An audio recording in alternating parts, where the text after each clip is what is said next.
Welcome back to the MetaStellar channel. I'm Fallon Clark, book coach, editor, and writer. I'm here to bring you the writing advice of the week. Write your way out of the slump. Let's be real for a moment. The February slump is a thing, and when it hits you hard. If you're in the northern hemisphere, you may be feeling it right about now. The New Year gusto is totally gone. The days are short and dark, and comfy pants seem more like a daily requirement than weekend wear.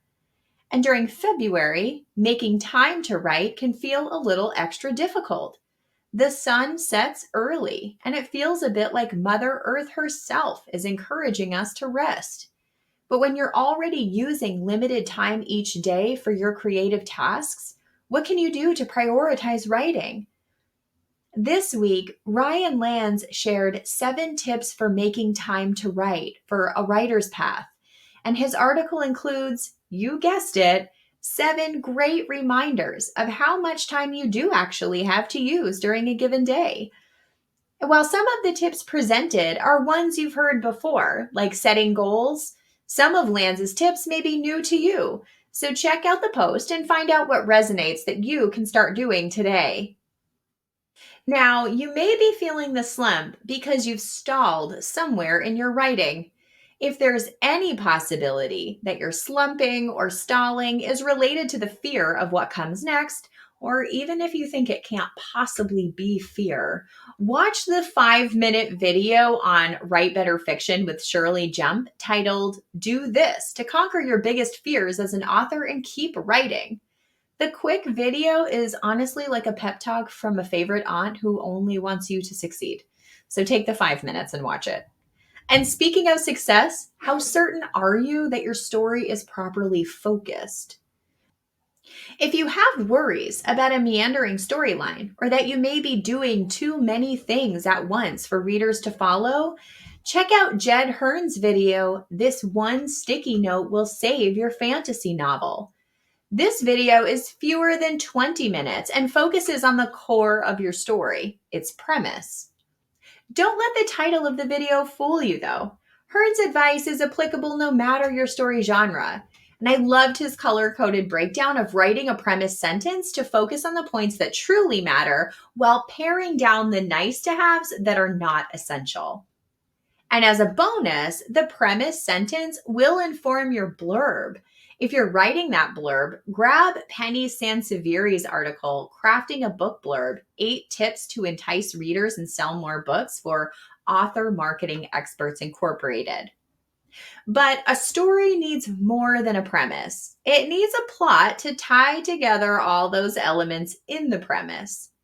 Janice Hardy for Writers in the Storm wrote a handy trick for brainstorming your plot, and it's worth checking out, especially if you're stuck or elbows deep in revisions, for reminders about overall structure and turning points to guide you from beginning to end. Hardy's post will have you thinking about how to carry your readers through your story by putting your literary pieces in the right places. Now, as you work through revisions, you may be wondering whether you have all the right pieces. For the answer to that question, check out 4 must-haves in the first 2 paragraphs of every chapter or scene by Susie Vidori, resident writing coach for Writers Helping Writers. Vidori writes about the doorway effect, a psychological memory phenomenon, and how it relates to readers' experiences when cutting to new scenes or chapters. Grounding the reader early is key, and Vidori encourages you to ground the reader using point of view, relative space and time, setting, and the opening cast of characters. And if your pieces are in their places and you're working through sentence-level language edits, consider the post by Bobby Christmas for Wow, Women on Writing blog titled Ask the Book Doctor About Tight Writing and Voice. Because a story is a conversation between you and your future reader, except it's one-sided and you have to guess at your reader's reactions, questions, and confusion points. Writing tightly as you hone your voice allows your reader to follow that bookish conversation more closely, thus avoiding those questions, except the ones you skillfully plant, of course. And to test the strength of your conversation, it's worth connecting with beta readers. If you don't already have your team of reliable beta readers, or if you need some new readers, visit KM Weiland's post for helping writers become authors titled 12 Places to Find a Beta Reader, which includes links to sites based on your story's needs and the platforms you may already be using.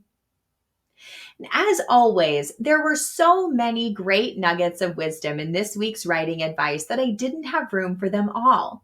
So check out the links in the text post article to find what you need to keep your story moving. And I'd love to hear your thoughts on this week's writing advice. Was there a piece of advice that resonated with you? Something you have questions about? Something you wished to hear but didn't? Leave a comment below and let me know how I can help you meet your writing goals. Happy writing!